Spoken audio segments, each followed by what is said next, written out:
Oke. Pada dulu Italia itu gila ya. All good player, all best player. Just name it ya. Klinsmann di situ, ya, Ruud Gullit. Wah, semua. Maradona. Ya. Just name it gitu. Ya, gue selalu bilang, nggak banyak pelatih Italia yang bagus untuk gue. Gue Spalletti, Sarri, sama Gasperini untuk gue 3 pelatih yang punya visi. Masih menyiksakan ada Klopp, ada Hansi Flick yang di nasional ya. Kemudian ada Nagelsmann. Itu gila ya pelatih-pelatih dari Jerman. Menjadi pemain dan menjadi pelatih itu 2 hal yang berbeda. Bertahun-tahun ya, apa juara Liga Inggris itu tidak pernah dilatih oleh orang Inggris. Pelatih Spanyol tidak melatih di Spanyol. He is one of the best. Pep Guardiola. Ya, Pep Guardiola dan Arteta sekarang ya. Arteta yang ada di Liga Inggris. Di Inggris. Bahkan gue berani bilang, kalau seandainya Pep pensiun, itu Arteta yang gantiin.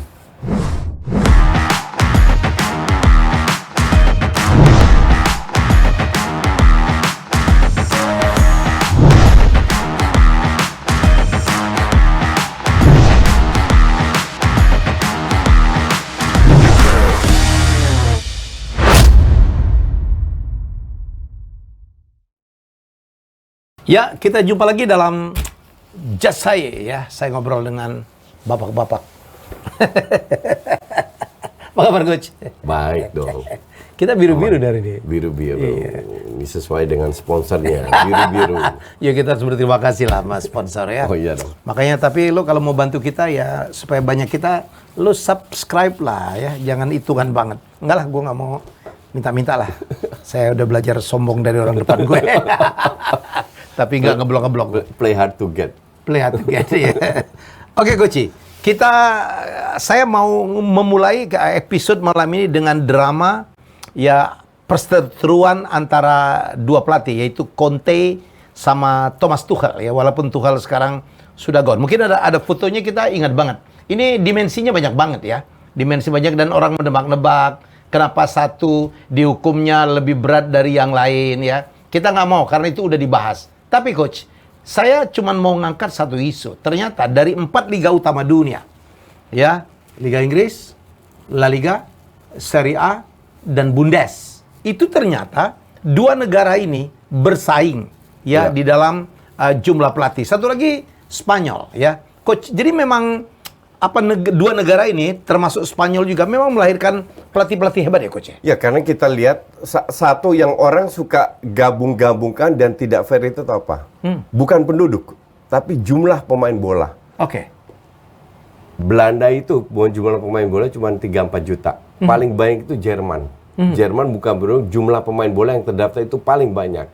Nah, habis itu memang Spanyol, Italia itu nggak terlalu jauh lah. Oke. Artinya tidak fair untuk membandingkan negara-negara kecil dengan yang besar ini. Itu satu. Kedua, 3 negara tersebut itu punya budaya sepak bola yang sangat kuat. Ya. Puluhan tahun, mungkin 100 tahun ya? lebih. Ya. Tradisi itu sudah dibangun, nggak jatuh dari langit dengan proses yang panjang. Sehingga sampai detik ini, walaupun Italia sekarang sudah menurun, tapi tetap berada di 4 besar. Italia Bundesliga kan gantian. Nah, Inggris yang dulu terseok-seok sekarang ranking 1. Ya. Dan jauh beda dengan yang lain. Beda. La Liga itu lebih ditopang, digendong sama Madrid dan Barcelona. Karena di luar 5 tahun kalau kita lihat sebelumnya selalu Barca Madrid. Nah, mereka kumpulin banyak poin. Serie A sebelumnya dibantu sama Juve, kumpulin banyak poin. Tapi berapa tahun terakhir Juve jeblok semua, ya? Serie A secara tidak langsung ikut turun juga. Oke. Tapi kembali lagi budaya ini memang sangat kuat. Cuman kalau kita lihat ya, dari 21 pelatih Italia yang ada di 4 top liga Eropa. 4 itu, ini artinya 6 berapa klub ya? 20, 18. 78 klub. Ya, tapi 18 itu ada di Serie A. Oke. Ya. Jadi hanya 3 di luar Serie A. Conte, Gattuso, Itali, dan Don Carlo dong. Don Carlo, 2 Itali. Kayaknya lu berat banget sama 1 Inggris. Ya. Nah, di sini kelihatan bahwa Italia itu memang sangat konservatif when it comes to football dan lain-lainnya. Kayak agama di Italia. kayak agama, sebuah tradisi yang sangat kuat, Iya. dan mereka itu sangat bangga dengan produk lokal, produk sendiri. Tapi memang kita harus akui banyak produk Itali, produk lokal Itali yang keliling dunia, Iya. yang dikenal di dunia. Makanan, siapa nggak kenal makanan Itali? Spaghetti. Iya. Kopi pun Itali dong. Kopi Itali. Espresso, ya cappuccino, ya. Desainer baju. Iya. Itali. Itali. Mobil-mobil top. Iya. Itali. Alfa Romeo, Ducati ya, Ferrari. Ferrari, Lamborghini, Iya. dan lain-lain. Nah, dulu sepak bola juga.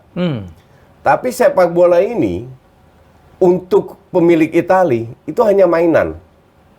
Zaman tahun 90-an. Dalam arti mereka nggak peduli dapat income, infrastruktur, tidak menjadikan modal, lebih jadi mainan lah. Makanya klub-klub Hobi. Itali sekarang nggak punya stadion yang hebat-hebat, Coach. Betul. Ya? Tidak seperti di Inggris ya. Bukan nggak punya stadion hebat. Mayoritas 90% dari klub Itali tidak punya stadion sendiri. Dan mereka bermain di stadion milik pemerintah. Milik pemerintah. Artinya Ya. mereka tidak bisa eksploitasi. Iya, iya Oke? betul-betul ya. Nah, pada saat tahun 2000-an krisis melanda Eropa, dijual-jualin semua. Datanglah orang-orang asing. Datanglah orang-orang Termasuk asing. Erick Thohir. Termasuk Erick Sempat Thohir. membeli Inter Milan. Betul. Datanglah orang-orang asing. Bahkan Dari China ya. Bahkan Lecce aja di bawah 10% milik bosnya MTEK. Iya. Oke. Jadi pelan-pelan datang orang asing. Nah, untuk pemilik asing ini, mereka mau duit kembali dong. Ya. At least in value. Ya. Iya kan? Investnya nggak jor-joran, tapi mereka pengen duitnya kembali. Oke. Nah, disitulah perlahan mereka kalah bersaing dengan terutama Inggris. Inggris di samping jam mainnya itu manusiawi karena di sana jam 12 Prime time siang. di Asia rata-rata ya. Di Asia prime juga di Amerika Latin di Ya, sana ya. masih oke Mereka lah. ngalah mainnya sore ya, Ya. oke? Itu TV rights-nya gila-gilaan. Yes. TV rights-nya gila-gilaan. Yes. Penghasilan terbesar di TV right. Sehingga dominasi Itali itu kegeser. Dulu pemain hebat mana yang nggak ke Itali? Ya, betul. Iya kan? Semuanya Maradona, Ya. semuanya. Sekarang pemain afkiran yang ke Itali. Ya. Sampai gue keluar dengan istilah seri A aki-aki. Oke? Dan you bisa ketahui, kemarin gue baca statement dari Luca Toni. Dia sendiri bilang, Itali sekarang gue nggak tahu kapan bangkitnya. Karena kita hanya mengambil pemain yang tua-tua, pemain yang pensiunan, sama pemain murah. Pemain-pemain pinjaman, Iya. pemain gratisan. Betul.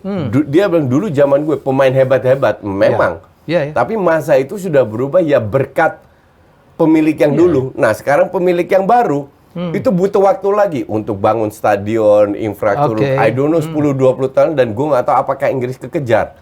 Dan kita tahu setelah berapa tahun terakhir lahirlah istilah konglomerat yang menjadikan hobi klub bola. Klub bola, ya. Sekarang ada fenomena baru lagi, negara. Duit APBN yang beli klub bola. Kita Lakukan tahu dari Qatar, ya. mulai dari City, Qatar, ya. Newcastle ya. Oke. Sekarang bahkan gosipnya MU ditawar sama Dubai. 3,75 billion dolar. Oke. Nah, ke depannya ini saingan udah tidak sehat lagi. Tapi kembali lagi, gue tidak heran 21 orang Itali karena 18 mayoritas itu berada di Serie A. Karena mereka sangat konservatif. Oke. Pada dulu Italia itu gila ya. All good player, all best player. Just name it ya. Klinsmann di situ, ya, Ruud Gullit. Wah, semua.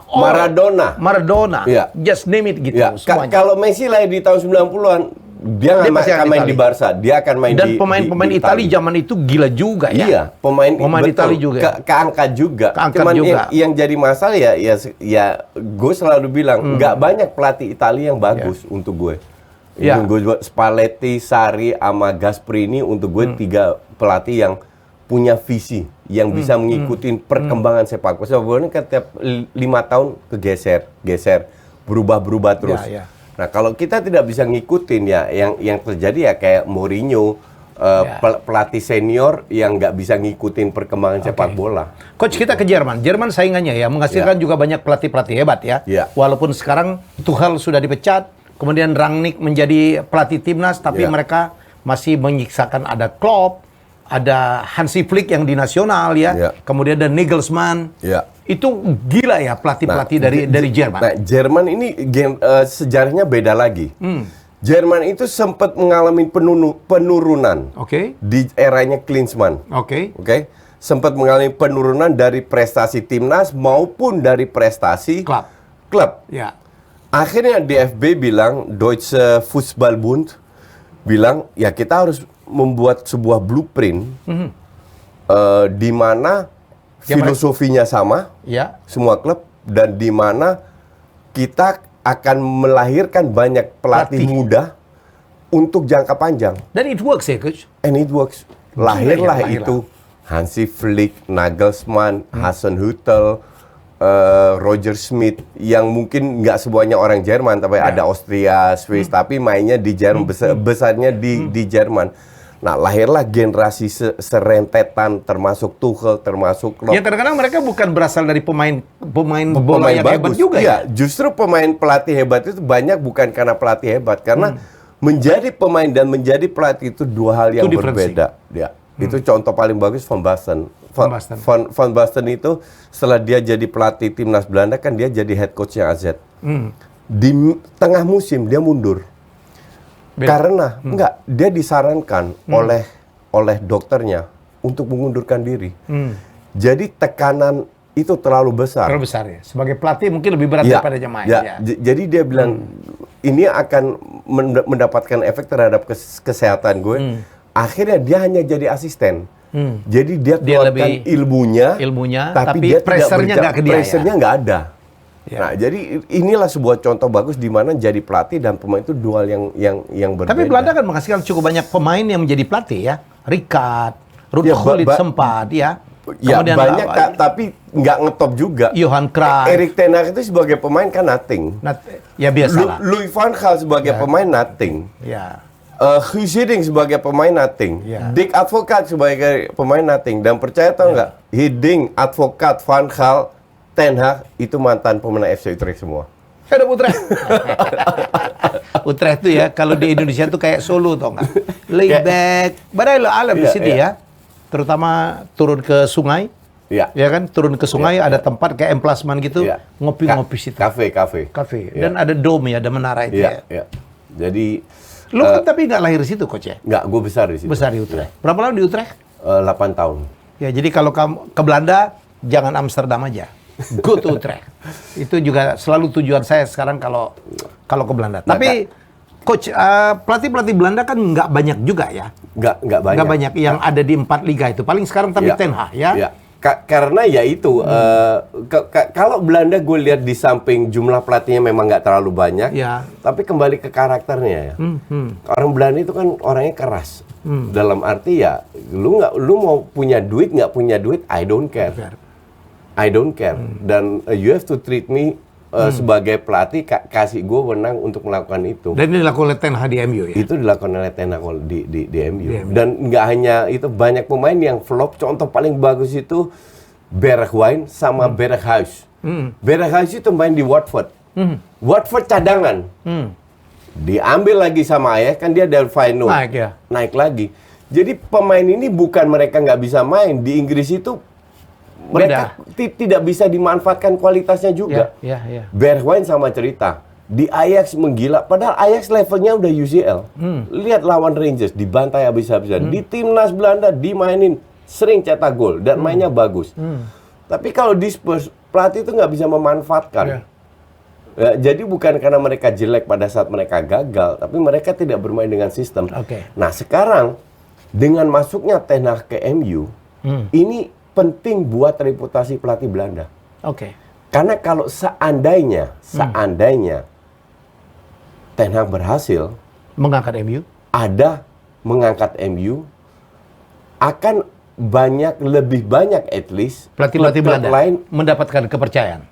Incer pelatih Belanda. Contoh salah satu pelatih bagus itu Arne Slot. Arne Slot itu pelatih Feyenoord. Feyenoord memang nggak selalu juara atau enggak kan kita lihat kualitas pemain. Tapi ngerepotin. Tapi mainnya jauh lebih bagus daripada zamannya Van Bronckhorst pada saat dia menjadi juara. Jauh lebih bagus. Dan semua media juga mengatakan Nah, Arne Slot ini datangnya dari AZ. AZ juga AZ Alkmaar. AZ Alkmaar itu mengeluarkan banyak pelatih juga, pelatih bagus. Jadi Belanda ini juga mulai pelan lagi ada generasi pelatih baru dari Ten Hag ke bawah lah yang memiliki potensi, entah mereka sukses atau enggak ya. Lu kan cukup lama di Belanda, coach. Di situ pembinaan pelatih apakah seperti di Jerman juga? Ya. Pembinaan pelatih, pembinaan pemain, infrastruktur dari usia dini. Kalau pemain dari 6 tahun sampai 17 tahun dinamain youth. Itu ada kompetisi throughout the year dari September sampai bulan Mei mereka. Dan juga pelatih. Dan juga wasit. Wasit itu kalau dimulai dari amatir yang level 8, 9. Terus pelan-pelan mereka naik. Jadi dimulai semua dari amatir. Memang harus menyeluruh ya pembinaan itu ya? Memang harus menyeluruh. Nggak cuma pemain aja Nggak cuma pemain. Pelatih mulai bukan, dari dini ya? Pelatih itu bukan karena kita dapat kursus, sudah bisa menjadi pelatih. Enggak. Kalau kita lulus kursus, artinya kita sudah melewatin tes teori tentang sepak bola, tentang pelatihan. Bukan berarti lu bisa jadi pelatih. Maka dari itu banyak sekali jumlah stok pelatih yang kelola, yang nggak bisa atau nggak akan dapat klub di liga profesional. Entah itu di Belanda, entah itu di Indonesia, entah di mana-mana pun begitu. Karena semua akan kesaring bahwa ngelatih itu butuh sesuatu yang berbeda, yang tidak diajarkan di sekolah. Karisma, leadership, skill komunikasi, psikologi. Nah, nanti secara tidak langsung akan tersaring sendiri. Jangan-jangan di KNVB administrator juga dibina kali, coach ya. Jadi nggak sembarangan toto siapa jadi pengurus gitu, coach. Yang kadang-kadang nggak ngerti bola jadi pengurus. Nggak sembarangan. Gue nggak nyindir siapapun loh ini. Iya betul. Iya. Nggak, gue juga nggak bilang gitu. Iya, lu awas lo. Nggak ngerti bola, ya kan? Betul. Tahu-tahu cuma untuk politik. Itu yang terjadi. Iya. Dan di sana benar-benar orang yang paham bola. Karena zaman dulu PSSI, coach. Zaman gua waktu kecil, lo kecil juga lah ya. Dulu pengurus klub itu orang gila bola semua. Just name it. Akub Zainal, Kamarudin Pangabean, Endang Witarsa. Itu semua orang gila-gila bola tuh. Ya, jadi nggak sembarangan hanya karena punya duit, punya tujuan tertentu, ujung-ujungnya mau nyalon gitu, lantas bisa menjadi pengurus klub yang gue tahu tuh. Ya, dulu ada Pardede Tech, ya semua invest, Sarlubi Said, semua orang gila bola, coach. Ya, sekarang gue nggak tahu ya, mungkin gue nggak begitu ngikutin sepak bola lokal ya. Iya. Karena nggak, bukan, karena untuk gue kurang entertainment. Jadi kurang banget lah, orang bilang sama gue, coach nggak nasionalis atau apa ya, terserah lu bebas ngomong apa. Gue bilang kalau soal bola, untuk gue bola itu adalah entertainment. Sama kita nonton bioskop, kita nonton konser, kita nonton tukang sulap. You have to be entertained. Bahkan kalau Arsenal main jelek, Barca main jelek, itu gue matiin juga. Karena untuk gue bola itu harus mengentertain. Skor adalah another thing. Itu bonus. Coach, sebelum kita melatih, apakah bedanya pelatih asal Itali dan pelatih asal Jerman? Kita explore dulu. Itu budaya ya. Budaya, kembali ke budaya. Kalau kita bicara bahan latihan, itu lulusan UEFA semua kan? Jadi bahannya sama. Mau dari Ceko, dari Norway, dari Malta, bahannya semua sama. Tapi kan mereka terapkan di masing-masing. Dan kita tahulah bahwa Catenaccio dulu Italia menghasilkan 4 trofi Piala Dunia bermain dengan Catenaccio, bahkan super Piala Eropa juga. Super defensif. Iya. Tapi kan sekarang udah mati. Dan kalau kita lihat Serie A, itu menyerang semua sekarang. One klub kecil menyerang. Cuman yang jadi masalah adalah bukan menyerang, organisasinya antara menyerang dan itu sering amburadul. Jadi lu nggak setuju, coach? Sorry gue potong. Kalau dikatakan tipe-tipe pelatih Italia itu kadang-kadang udah menang 1-0 udah mulai bertahan deh. Nggak semua pelatih kayak Spalletti, Sarri, Pioli, Gasperini, Pioli ya. Pioli biasa kalau unggul mundur. Ya. Ada beberapa pelatih yang begitu, tapi sekarang mereka cenderung lebih menyerang, tidak lagi bertahan. Cuman yang gue selalu kritik terhadap sepak bola Italia adalah terutama dari sisi organisasi di lapangan. Sepak bola itu nggak hanya menyerang. Sepak bola itu juga bertahan. Tapi yang penting adalah transisi. antara menyerang ke bertahan, antara bertahan ke menyerang. Ini akan ada 4 momentum. Di situ indahnya ya. Di situ indahnya dan disitulah gue lihat seringkali blank organisasinya. Oke. Jadi seringkali kosong, nggak apa namanya. Gue selalu bilang ya, kalau orang tanya ke gue, coach cara jadi pandit gimana? Gue kasih satu saran aja. Coba nonton bola, tidak menonton yang pegang bola. Nonton pemain, lihat pemain-pemainnya apa. Yang lain di mana mereka berada, timing mereka, kapan mereka mundur, jarak antar pemain gimana. Nah, ini jauh lebih penting, bukan hanya yang pegang bola. Nah, disitulah gue lihat sering miss di sepak bola Italia. Maka dari itu kemarin 4 tim yang main di Champions League, match pertama 3 kalah, AC Milan seri. Serinya juga lawan tim antah berantah. Bukan lawan tim hebat. Inter kalah lawan Munchen. Juve kalah lawan siapa itu Juve? Lupa gue. Ya.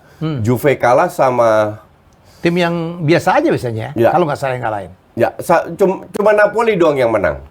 Tapi Napoli memang lagi bagus lah sekarang. Napoli memang lagi bagus. Iya. Betul. Lagi leading. Ya. Kalau pelatih Jerman katanya memang attacking ya, menyerang ya. Ya. Nah, bedanya Italia dan Jerman sekarang yang gue lihat, secara organisasi Jerman jauh lebih bagus. Beneran jauh lebih bagus. Gegen pressing, peninggalan Rangnick. Nggak hanya gegen pressing. Kalau gegen pressing hampir semua. Tapi antara menyerang dan bertahan itu lebih kelihatan. Organisasinya udah kelihatan. Ya. Pertanyaan kan adalah kalau Jerman secara organisasi sehebat itu kenapa mereka rank 3? Kenapa nggak 2 atau 1? Murni karena kualitas pemain. Jadi yang bagus-bagus itu udah keluar. Gak hanya ke Inggris, banyak ke Perancis, ke Spanyol dan lain-lain. Nah, yang benar-benar top itu kan cuma Munchen. Yang lain ya nomor 2 Dortmund lah. Tapi Dortmund di Eropa pun terseok-seok. Ya, apalagi setelah dihajar kiri kanan juga. Tahun lalu itu Ajax home and away menang lawan Dortmund dengan Haaland. Nah, kebayang Dortmund tanpa Haaland. Nah, tim-tim lain itu gue sempat tanya sama Lothar Matthäus. Gue tanya Lothar Matthäus. Lu sempat interview dia ya? Gue sempat interview dia. Kita tahu bahwa sejarah sepak bola Jerman itu banyak sekali didukung oleh klub besar, perusahaan besar. Wolfsburg, VW. Leverkusen, Bayern.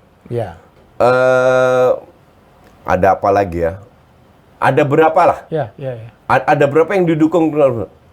Kenapa mereka tidak store duit ke klubnya? Sama kayak Philips PSV. Tahu dia bilang apa? Itu dulu. Sekarang klub harus cari duit sendiri, independen. Sekarang kalau nggak salah ya nggak boleh juga ada klub Jerman pakai brand ya, pakai brand produk itu nggak boleh. Nggak boleh. Itu terjadi pada saat apa? Red Bull Leipzig. Akhirnya mereka pakai Rosenbollen ya. Rosenballer yang artinya apa? Leipzig. Ya bukan Red Bull ya. Bukan Red Bullnya, betul. Leipzig. Ya, karena mereka tidak mengizinkan ya ada naming right kayak gitu. Dan sistemnya kan sistem menghasilkan duit kan beda. Rummenigge, Presiden Munchen, dia bilang kalau Inggris kayak begini terus, berapa tahun ke depan kita akan ketinggalan. Dan bukan hanya Munchen, semua klub ketinggalan. Karena gapnya itu antara income sama klub lain itu terlalu jauh. Sempet gue bilang kan, nomor 20 Inggris yang terdegradasi, TV rights-nya lebih banyak daripada satu Eredivisie. Satu Eredivisie itu cuma 80 juta. Mereka dapat minimal 80-90 dapat dari TV rights doang.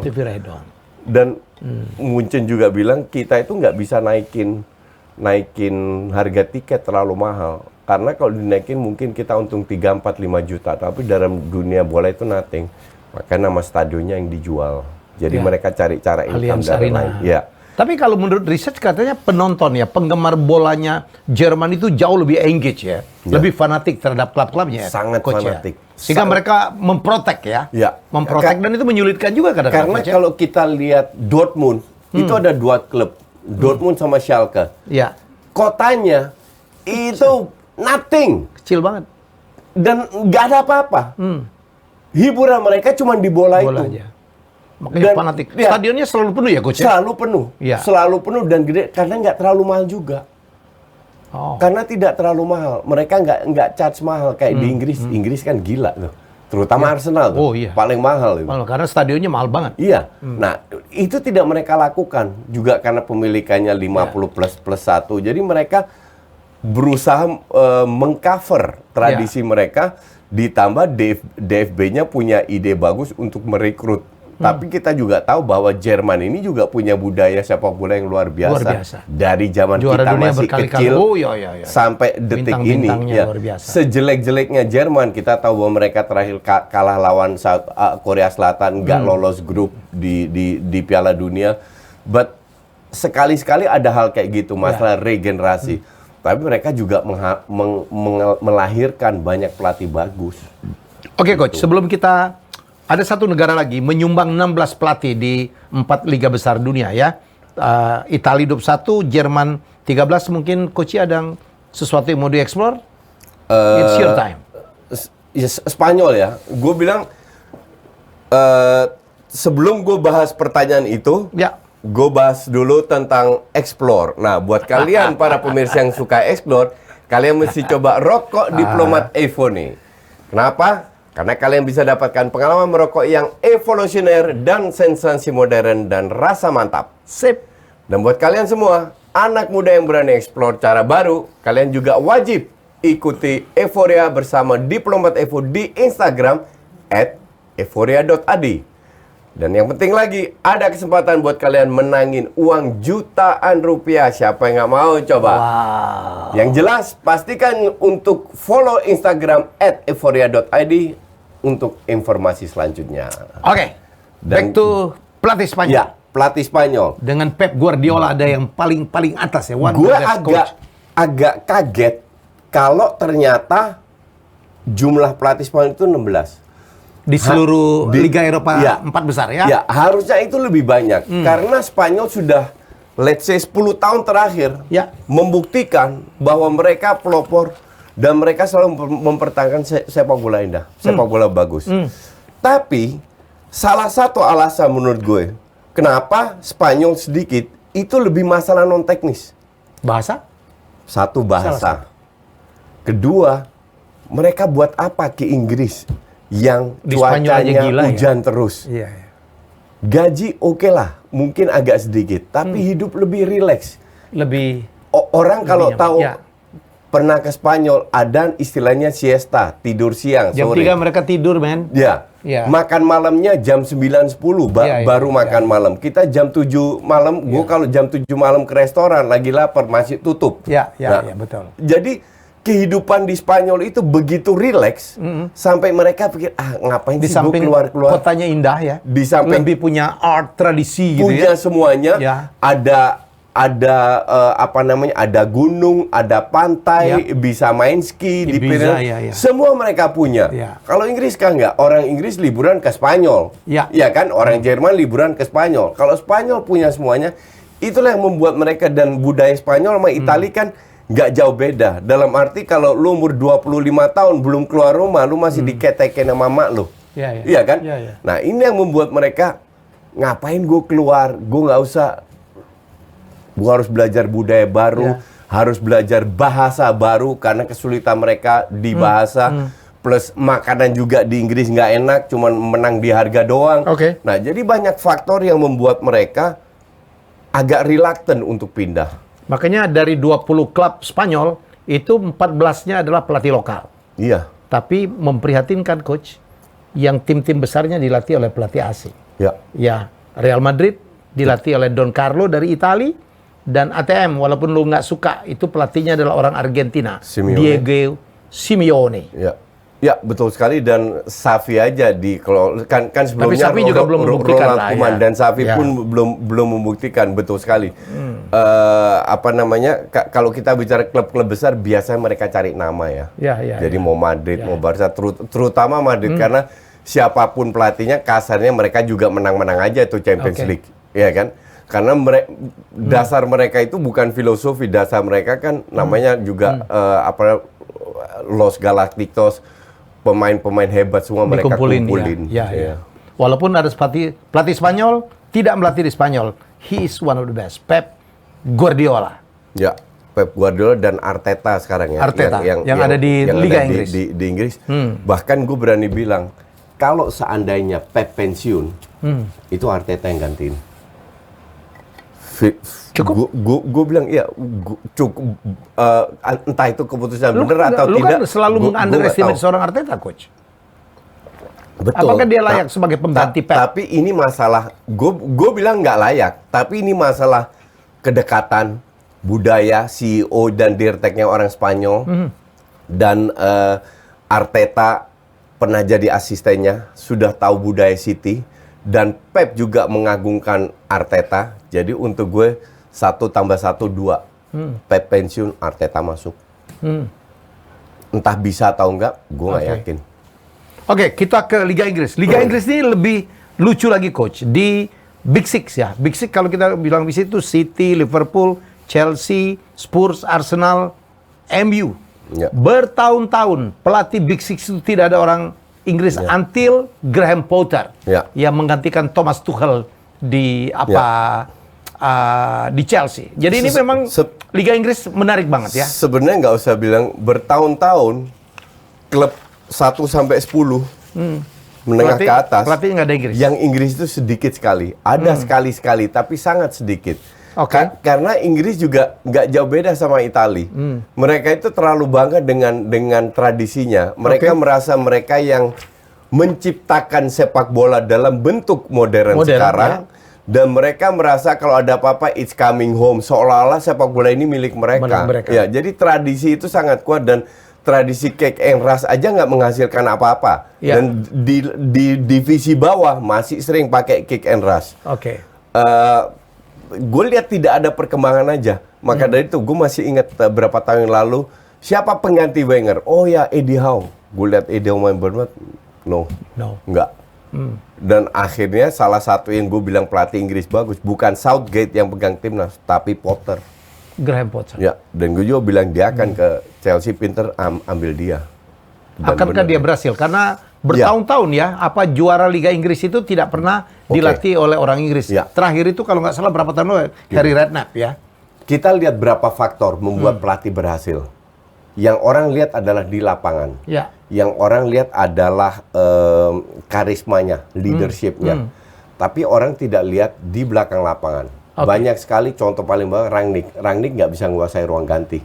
Komunikasi jelek sama pemain dihajar semua. Tuchel sama, pemain sendiri suka dihajar. Terjadilah chemistry. Potter itu satu, dia udah nggak muda lagi. Dalam arti jam terbang latih udah cukup banyak. Dia orang Inggris, jadi nggak ada masalah dengan komunikasi. Dia tahu budaya Inggris, ya kan? Di samping itu, dia sudah membuktikan semua pemain Inggris, semua klub Inggris tahu yang pernah main lawan Brighton. Brighton kayak apa? Nggak selalu menang. Tapi kualitas yang dimiliki oleh Brighton, itu dengan permainan yang mereka tunjukkan di lapangan, itu udah mentok. Bahkan melebihi mungkin. Sebagus itu Brighton. Gue selalu suka kalau nonton Brighton. Dan Brighton sering membuat klub-klub lain, klub besar, kesulitan. Termasuk MU terakhir termasuk MU, termasuk Arsenal, sering kali kesulitan karena gaya bermainnya. Maka dari atraktif banget ya. Very attractive. Direct ya. Sekarang kita lihat kualitas pemain lu di Brighton, kualitasnya diangkat 2 level. Lu gue kasih Chelsea, bisa nggak lu bikin? Gue nggak ngelihat kenapa nggak bisa. Satu. Kedua, pemain Chelsea ini membuktikan bahwa kita gagal bukan karena kita nggak bisa main, karena pelatihnya katrok. Iya kan? Kita, kalau gue menempatkan diri gue sebagai Pulisic atau Havertz atau Ziyech, gue akan bilang, sekarang ada pelatih baru, kemungkinan besar main 4-3-3 atau 4-2-3-1, gue akan tunjukkan, gue akan bicara dengan pelatih gue pengen main. Kalau gue jadi Pulisic, gue bilang, gue akan main di sayap kiri. Kasih gue kesempatan, coach, gue akan buktikan ke lo. Jadi keinginan untuk membuktikan para pemain Chelsea itu besar sekali. Sekarang lah. Sekarang mereka ingin buktikan bahwa kegagalan di Chelsea dalam beberapa match terakhir dengan bermain jelek bukan salah kami, tapi salah pelatih. Walaupun sebenarnya Tuchel tuh cukup juga banyak menghasilkan trofi dong untuk Chelsea. Betul. Tapi di tahun terakhir, bulan terakhir hancur ya, Coach? Karena dia nggak mau berubah. Dari tahun lalu gue udah bilang. Gue tahu. Sampai bosan gue denger lo ngomong. Exactly. Dia 3-4-3, 3-4-3 karatan gitu. Tapi kalau dia menang, fansnya senang semua. Yang penting menang. Nah sekarang terbukti setelah tahun bahwa gue yang benar. Bukan karena 3-4-3-nya. Iya kan? Nah, karena kopahnya ya? Karena kopahnya. Nah si Potter juga melihat. Kenapa Tuchel nggak berhasil dengan kualitas pemain yang bagus semua. Di bench juga bagus, di lapangan juga bagus. Ya karena terlalu kepala batu itu. Dan gue yakin 99% dia akan main 4-3-3. Nggak akan main 3 back, tapi main 4 back. Dengan pemain yang ada, dengan bisa pemain 4-3-3. Bisa banget. Sebenarnya kalau Tuchel cepat sadar atau cepat diganti, mereka tidak akan kehilangan banyak pemain hebat betul. Timo keluar Lukaku, Rudiger, Christensen, Marcos Alonso. All big players saya pikir Dan Chelsea kehilangan banyak sekali pemain hebat. Bahkan banyak pemain juga menolak Chelsea kan. Kita flashback 1 bulan yang lalu, 2 bulan yang lalu. Betul.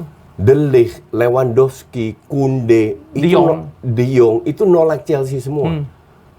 Feeling karena juga karena pelatihnya itu. Iya. Tapi sekarang barangkali kita akan lihat nanti di musim dingin transfer musim dingin kayak apa. Betul. Dan beruntung seperti gue bilang, Liga Inggris Chelsea lagi nggak main. Sampai Nation League, jadi Graham Potter dapat 1 bulan untuk mengelola ini tim, poles ini tim, sehingga mereka bisa ujungnya kayak Ten Hag, awal-awal terseok-seok, habis itu pelan-pelan naik. Dan Chelsea untuk gue seneng. Kenapa gue seneng? Chelsea dapat pelatih bagus, tim bagus. MU dapat pelatih bagus, pemain bagus. Liverpool dari dulu bagus. City dari berapa tahun terakhir bagus. Nah ini Arsenal mau kemana? Iya kan? Ini justru tantangan gue sebagai fans Arsenal. Arteta, ini waktu lu. Membuktikan bahwa lu lebih bagus karena lu dapat ratusan juta pemain.